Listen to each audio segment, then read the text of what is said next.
All right. YouTube, why you looking so YouTube always be looking crusty, dusty, and rough. Let me see something. Hold on, y'all. Let me just give me a minute here. Let me see if I can do something. 'Cause YouTube be stressing me. Oh, crazy. See if I move this light. Sorry, guys. I tell you, it'll be really wonderful if I ever have a day when like I have a technical crew that helps me with stuff like this. There. That's not much better. I don't know. I don't know what you want from me, YouTube. I don't know what YouTube wants from me, guys. It's like there's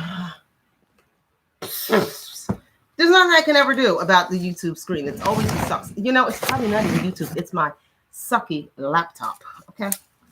The struggle is so real. Okay. And to you, let's do some invites. We're going to be reading from Black Love Matters tonight.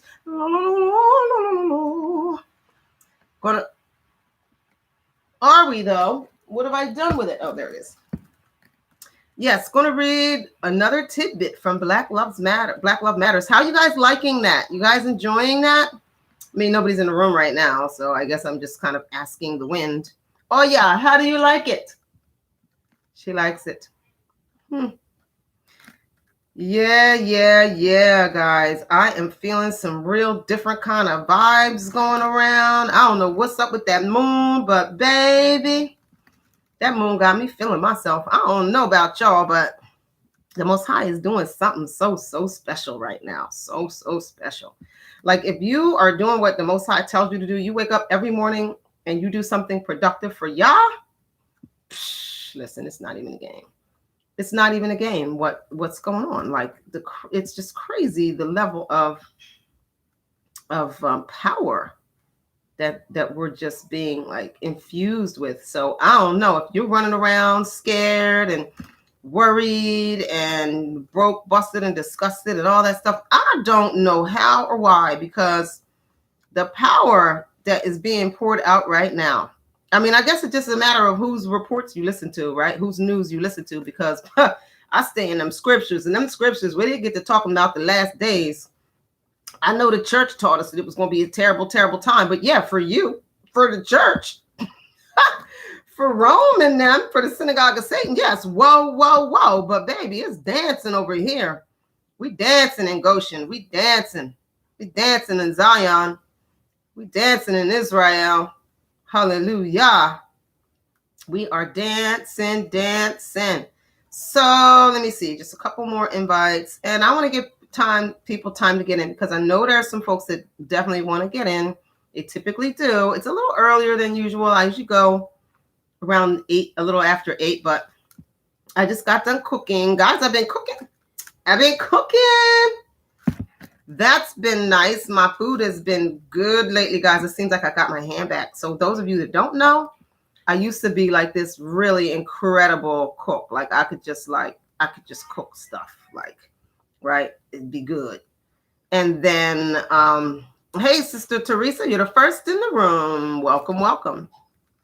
But like, I used to be this really great, freaking phenomenal cook. And then just like right before I left for Belize, I completely lost my hand at cooking.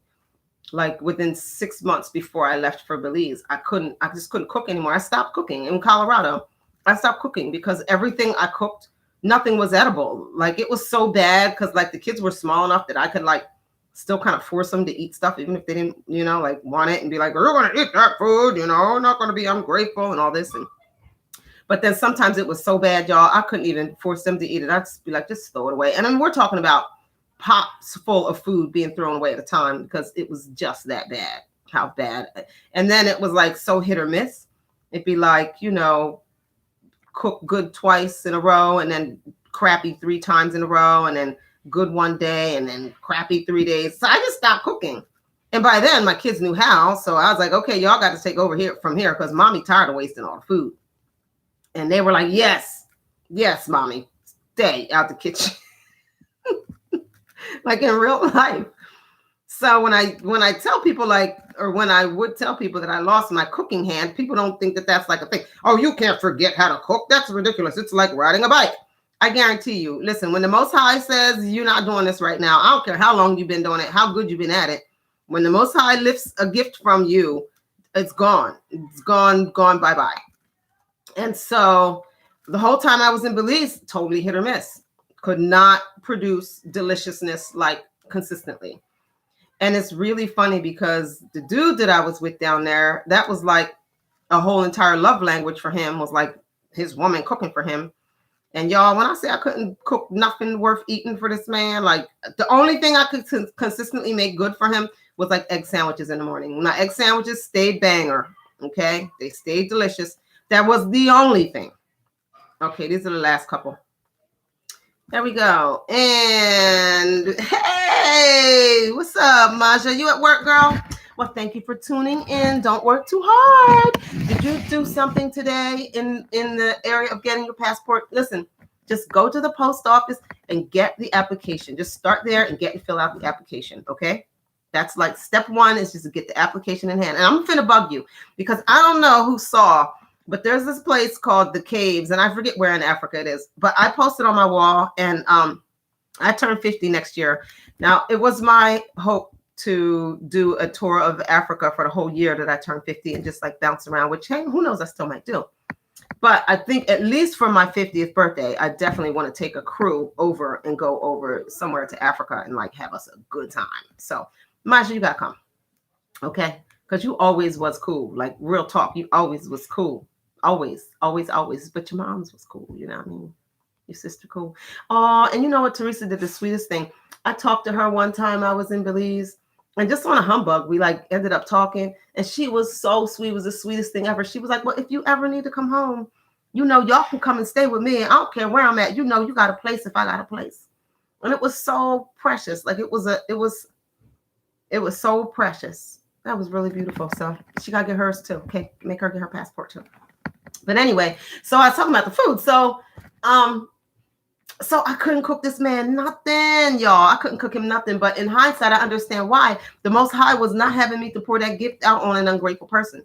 Like I'll be in the kitchen slaving and cook up some deliciousness, and then you be like, eat it up, and then, you know, be all mean and nasty 5 minutes later. The Most High was like, he ain't get the best of you. But not only that, but my kids needed to learn to take care of each other. And they needed to learn to take care of me. Shalom, brother Alan.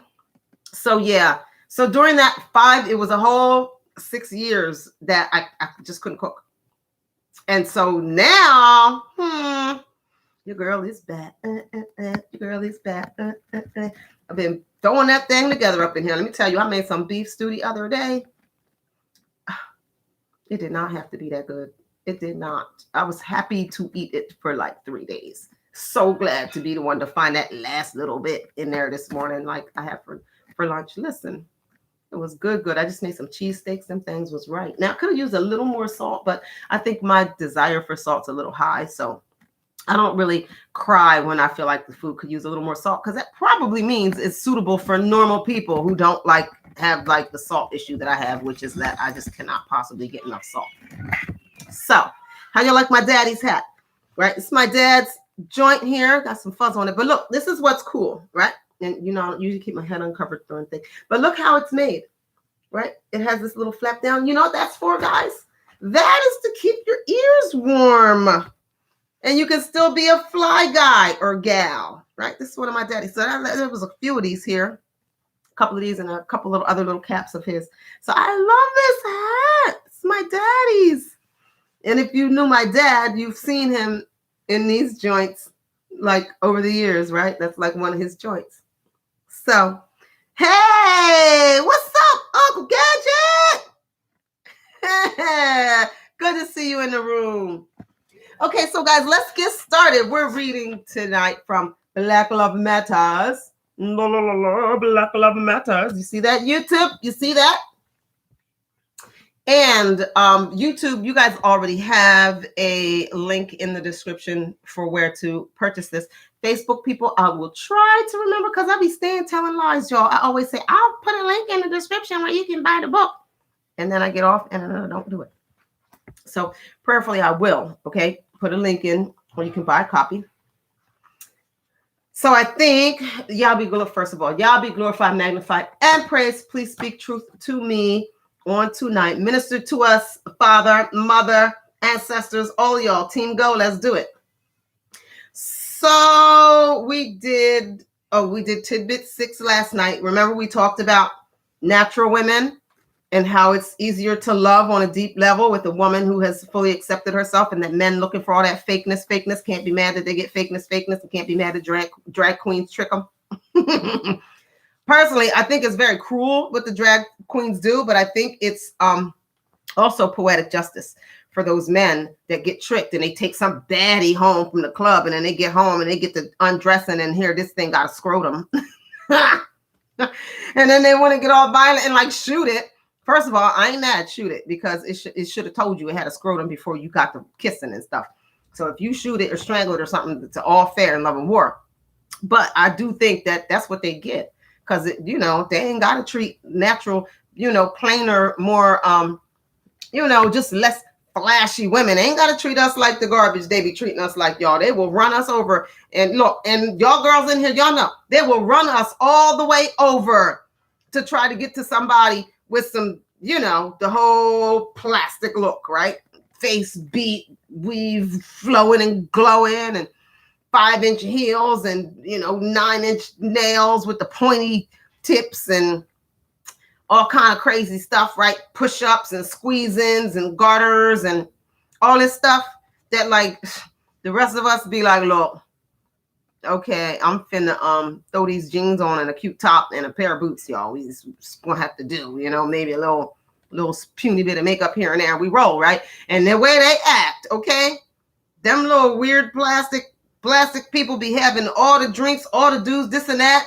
Man, they dang near fall over top of us trying to get to them. So I personally think it's poetic justice when they get tricked, but neither here nor there. That was last night's tidbit. Tonight is tidbit 7. You ladies ready? Because I'm coming for y'all tonight. We dug in the brothers behind last night. And I try to keep it even. All of these things are usually applicable across the board in terms of building healthy relationships. But, I go back and forth. So tonight, ladies, hold on to your hats. Let's do this. Tidbit 7. Sisters, homely girls often steal your man because your man trusts her authenticity. This is a piggyback of what we talked about last night, right? The flip side of the last tidbit is this. You ladies who go through all of those changes to present yourselves not as you are, but as you think men want you to be, got issues that you might want to look into. Now, I'm not saying beauty enhancements aren't fun and all that, but when you're so deep into the deception that nobody has seen your real face, pimples and all, or your real hair, nappy and all, or your real figure, saggy or round and all, in years, you need to do some internal work. You may have lost yourself behind a mask of capitalism and lust, and men can smell that kind of insincerity a mile away. And I should have the qualifier of good men, okay, or healthy men can smell that insincerity a mile away. Oh, there we go. Or at least the real men can. No man who truly loves women wants all of that hiding his queen from him or the world. Men who truly love women love how saggy parts jiggle. They don't have expectations that your round parts stand firmly in the air all the time, any more than they expect your hair to fall in a perfectly styled way during sex or at the beach. They know and appreciate the fact that your thickness comes with soft, squishy tummies, and that your children left you with stretch marks, or you're the super slim figure, or that your super slim figure means your bones show in some places, and that hugging you won't be a super soft sinking into voluptuousness. Stop running to surgeons and clinics and gyms and cosmetic companies and undergarment producers and every other capitalist who offers you a way to be or look like somebody you weren't born to be or look like. Some women have dense, long eyelashes, but most just have eyelashes. Some women have Coke bottle brick house figures, but most just have figures. All sorts of random non-Coke bottle figures. Some women have high cheekbones and full lips, but some of us just have cheeks with bones in there somewhere, and lips that aren't especially pouty on the average day. Men who love women think we are most beautiful first thing in the morning when we roll over before we've had a chance to do anything to ourselves to look like anything but ourselves. You like going to the gym because it makes you strong and healthy? That's great. But if everyone you see with your pre-gym figure disgusts you, it's internal work time.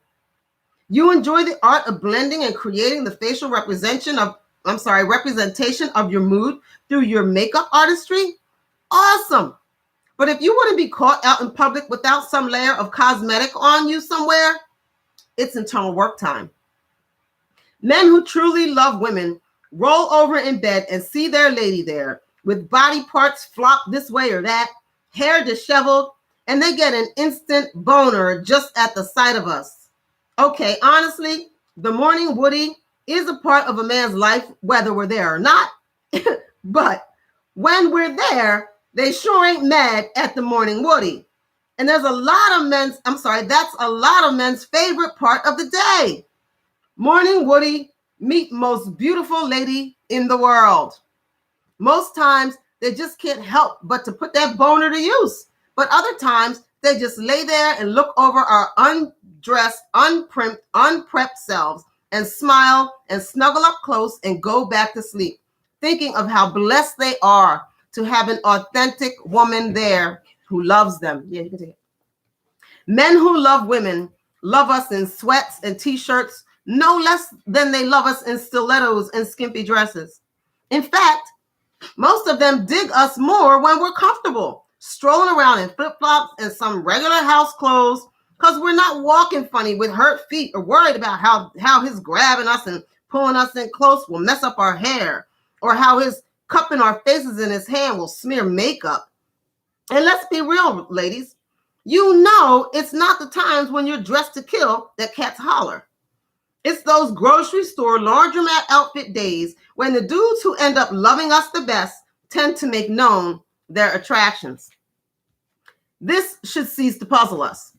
Real men love real women on the everyday type of time. They don't seek out all the extra when they're thinking of having someone besides them for their everyday existence. Real men love real women, ladies. They trust us more. They know we won't squander their wealth on pretense and in trying to impress others, but will use it for what matters. They enjoy spoiling us because they know we're not into them for what it looks like to the outsiders to be with them.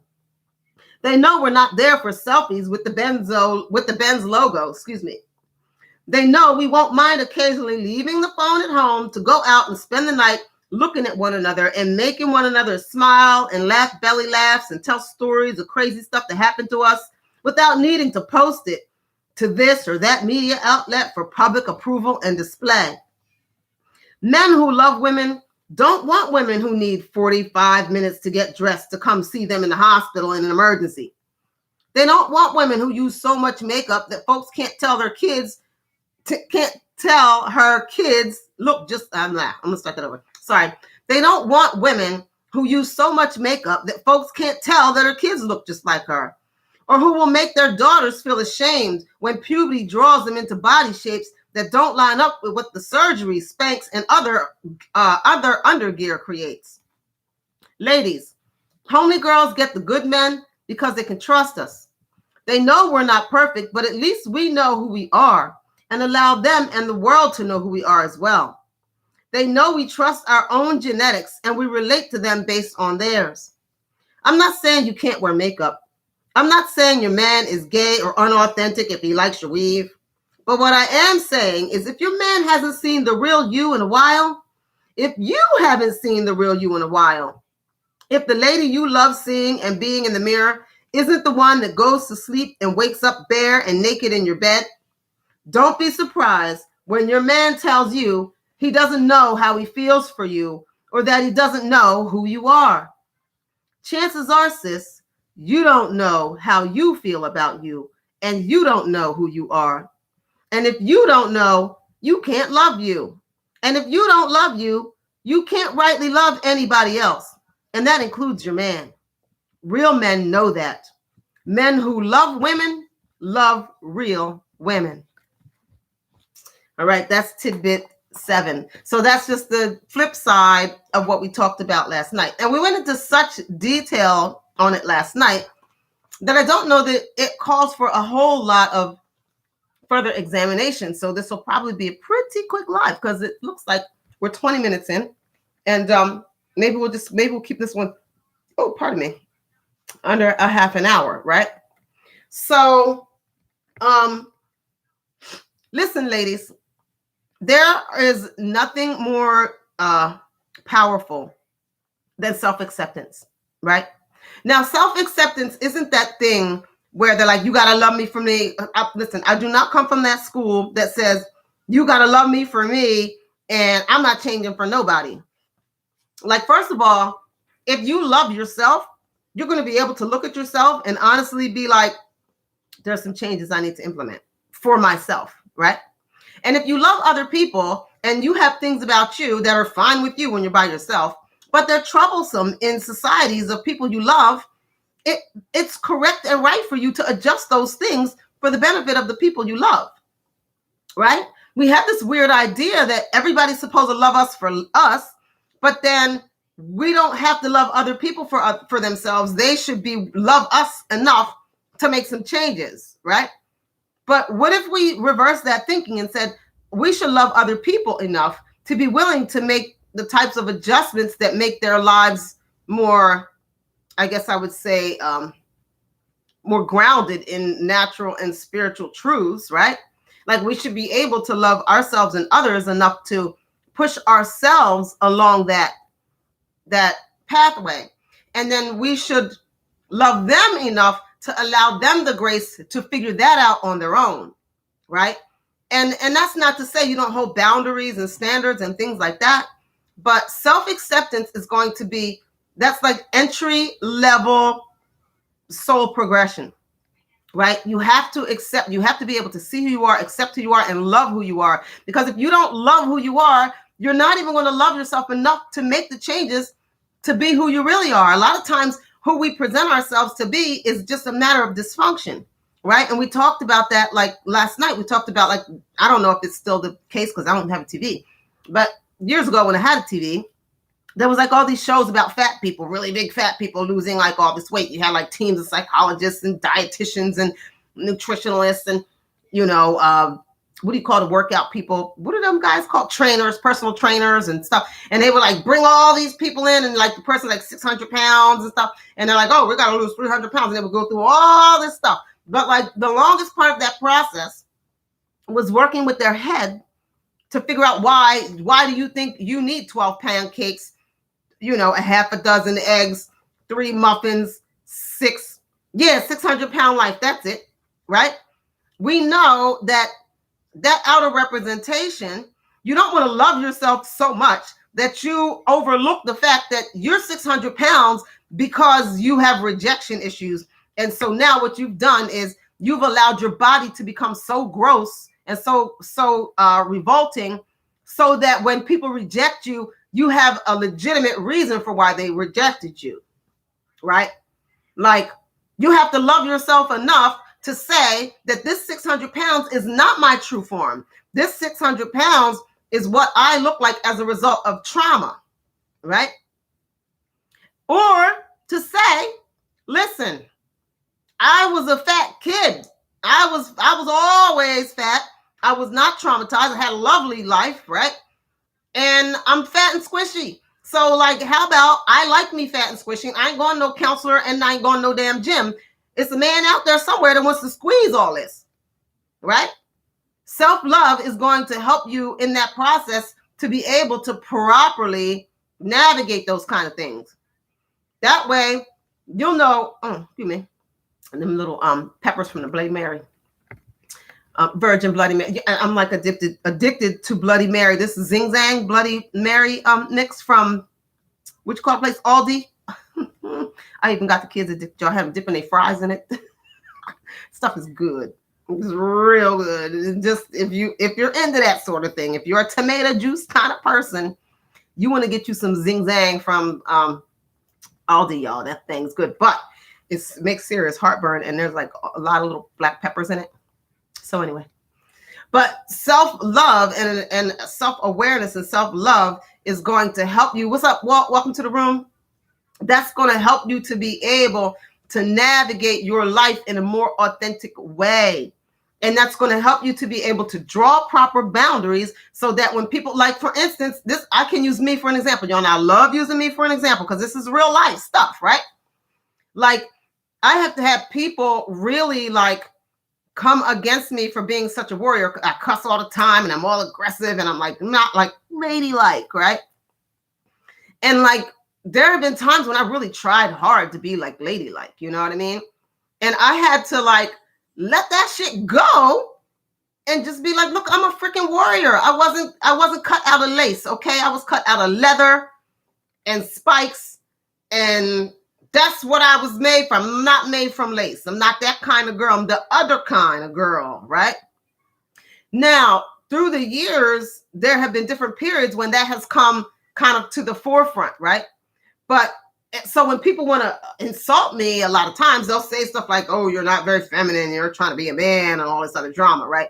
First of all, I don't know who came up with the concept of penis envy, but I literally do not know one single woman you know what? I do so. I know one woman that used to talk about penis envy and used to talk about how good men have it. She's the only one I know. I know a lot of women. We women don't want to be men. Even women like me, even warriors. Let me tell you something. There is no way I would trade my period for a penis. No, not one day a week. No, I would not. No, I would not. Just for the sheer beauty of being able to carry life inside myself and like create a baby and then, you know, push and then out comes a baby. Like that's the flyest shit you can possibly do in the universe to me. I wouldn't trade it for the world. So when I'm in warrior mode, just because I wear all black all the time, right? Black and red, I always look all, you know, aggressive and scary and all this stuff that people associate with black, whatever, right? I'm not trying to be masculine and I don't feel masculine and I'm not masculine, right? But people have tried to push that on me, right? And so there have been times when I've had to really wrestle with that, right? But now, like over the last, I'll say year, the Most High was really rewarding me and showing me that aspect of myself, that warrior nature is exactly what is called for in this age from me to walk out my purpose. And if I have fallen for all of that people were trying to say that I needed to be, I would be somewhere doing something completely unrelated to my purpose and afraid to speak up and challenge people and afraid to speak up and say what thus saith the Most High because I don't want to be considered aggressive and I don't want to be considered masculine and all of this stuff. So I would have never walked into my purpose, which is to empower and strengthen and call forth the righteous armies. That's my purpose, is to call forth the righteous armies and tell y'all to fight the fuck back. Right? So I had people like, oh, you cuss too much, this and that and this.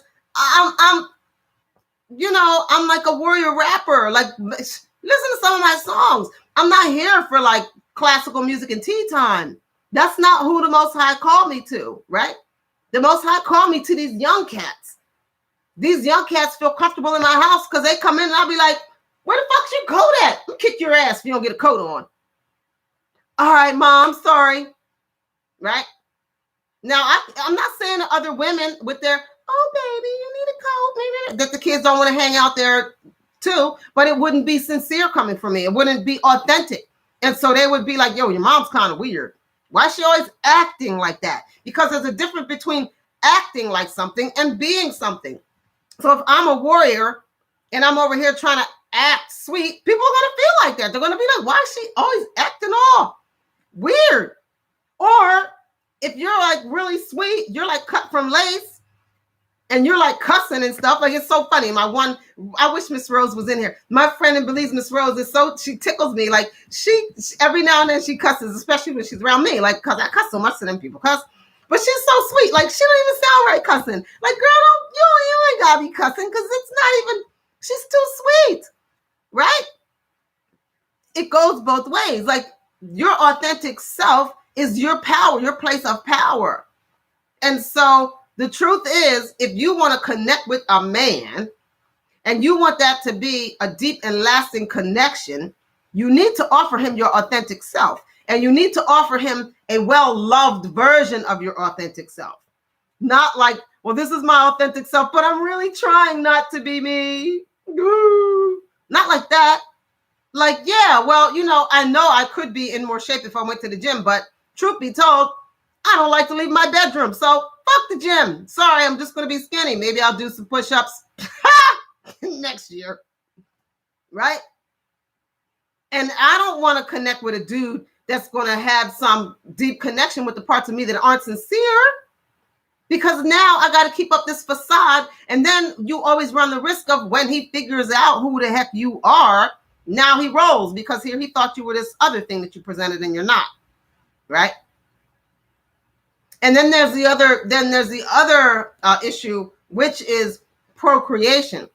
Because when you connect with someone on an inauthentic level, and you present to them this facade or this representation of who you wish you were, or who you think that they think you should be, or who people told you you're supposed to be, or whatever that mask is that you wear, that you are using to attract someone, and then you have children, your children are not going to match the mask. And I mean that in terms of internally who you are and externally who you are, right?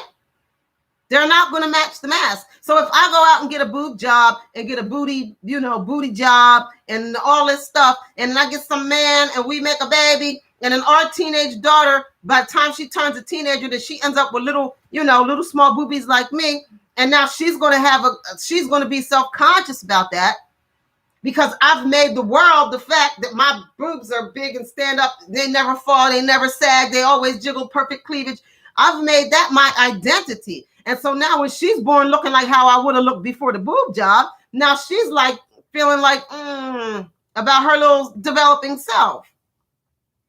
Or even like, let's say it's the opposite. Let's say, because, genetics, I don't know if y'all know my oldest daughter, but my oldest daughter's a freaking brick house. The girl got tits and ass for days, right?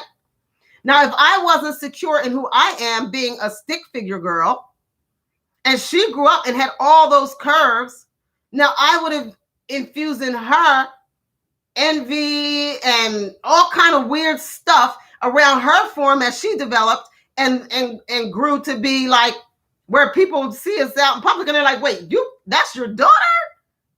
Right? You birthed her? All that came out of you? Right? Like, we laugh, it tickles us, right? But if I had some loathing about being so thin, I would have implanted in her all kinds of weird emotions about being a brick house, right? And then that's how you end up with a lot of these women who envy their daughters and sabotage their daughters. And let's not act like that is not very, very common in the Black community. These women the one thing that they do is pimp their daughters out and use their daughters' beauty to like get favors of men and stuff like that. And then they envy them. And so the girls don't grow up with the sincere love for themselves, because they somewhere with a mom who's so jealous, because either they're thick and the mom always wanted to be thick, or they're thin and the mom always wanted to be thin, or whatever it is. And then you've got all this weird dysfunction, and it just perpetuates the cycle. So if you want to have healthy Black love, start with healthy Black love for yourself, your authentic self. Let that be your favorite way to be. Let your natural self be your favorite way to be in the world. And then, hey, some days you dress it up, some days you dress it down, but let your everyday, regular, average you be your favoriteest way to be, right? And then you will attract different type of man. You're going to attract a man who's going to see you and going to appreciate you for who you are. And no, I am not in some super wonderful love relationship that I can brag on right now, right? Although I don't know what's up with my relationship right now. I don't know what the dude's doing. I guess I must have hurt his feelings in cussing him out for hurting my feelings. So we beefing right now. But so I'm not trying to say, well, just be like me and you'll have a wonderful relationship. I don't have some great history of fabulous relationships. But what I do have, and this is the God's honest truth, is I definitely have a history of men who have loved the authentic me. Yes, they definitely have. Now, whether we had the maturity to maintain relationships, whether timing was what, right? Those things are all different. But I have a history of men who have loved my authentic self and who have they're solid. I don't have cats that I loved at some point that we ain't still cool. I don't have cats that I love that I couldn't call and be like, so I need help. Like, I ain't with none of them cats right now, but I know that the love that I gave them was sincere and they returned sincere love to me. And it burns their women up to this day. It still burns their women up because everybody sweating you, girl. Why you gotta go over there and hang out with her? Why you want to call her? What are you checking on her for? Why? Because we have genuine and authentic love as humans. Whether that takes a romantic form or not, in whatever period of time we happen to be in, whatever's going on in life, that doesn't affect the authentic love from one authentic person to another, right?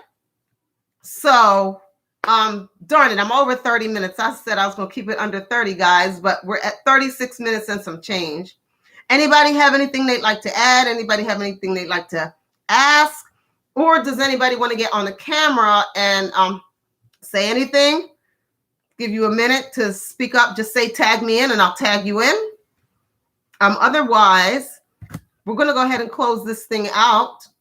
Guys, I think tomorrow I'm going to reveal to you guys the finished product. I've finally have a finished constitution and the laws of the Shitashi Al'umma Nation. For those of you that don't know, I am technically Empress Jedi Hepzibah. It's not like, we all call ourselves Queen and Empress. No. I'm legally and technically Empress. It is my call to revive the culture of the mound builders, known as the She people. That's an XI. And we're the ones who built the pyramids all over the world. I know people think of Egypt and pyramids and maybe a little bit in Mexico, but we did that all over the world. And that culture and that tribe and nation is the people that I'm calling forth to reveal ourselves and get back to work. And so that's been some years that I've had that official legal title and official commission. And I had a constitution at one point and I lost it. The files were all corrupted and I lost my one hard copy. And I never even finished writing out our laws, to be honest. I had started it and never even finished that process. But I am proud to say that today, the Shitashi Al'umma Nation does have a constitution and a set of laws that are holy and divine and structured around our natural and spiritual truths. And so I'm super excited about that. And maybe I'll read them to you guys tomorrow. Maybe not, we'll see. But if you'd like a copy, just in case I don't read them to you guys tomorrow, just hit me up and shoot me your email address and I'll be glad to share it with you. And if you happen to want the protection of Indigenous status, you are very welcome to add yourself to my national rolls. We govern ourselves in the empire of the She. So me being the Empress just means that it is my responsibility to make sure that in my lifetime, these tenets and laws do not hit the ground, right? That they don't die. That's all that means. It doesn't mean I rule anybody. Doesn't mean I'm your boss and nothing like that, okay? We rule one another and ourselves. We hold one another accountable to the highest spiritual and natural laws. But there are some very real advantages, to having different status than what most Black folks have. And Indigenous status is what we are, the planetary Indigenous or global, if you're a globe earther. Either way, I don't care. I don't think that matters. It matters more what you do on it than what shape you think it's in. Because at the end of the day, you can't check neither way. Whatever you believe, if you believe it's flat, if you believe it's round, you think it's a donut or shaped like a snowflake, you can't prove it either way. But what you can prove is yourself to be worthy to be here in the realm. And that is what the She represent. driving for that worthiness in humanity. So with that, guys, I invite you to please go check out the YouTube channel Black Enlightainment and listen to the playlist entitled The Culture and give me some feedback. Oh, don't forget, guys, when you go to the channel, don't forget to subscribe. But as you listen to the videos, even if you're not going to listen to the whole song, at least hit like, or if you don't like it, at least hit dislike, right? Because that activity actually helps, right, in terms of the algorithms and things like that. And I know I'm not for everybody, but I know that there are some folks out there who need what I offer, because that's the only reason the Most High would have me to continue to offer it, is because somebody out there needs it, right? So help with those algorithms. But check out those songs and give me your feedback, and you will notice some really crappy technical aspects of the songs. It's because I am not a real producer.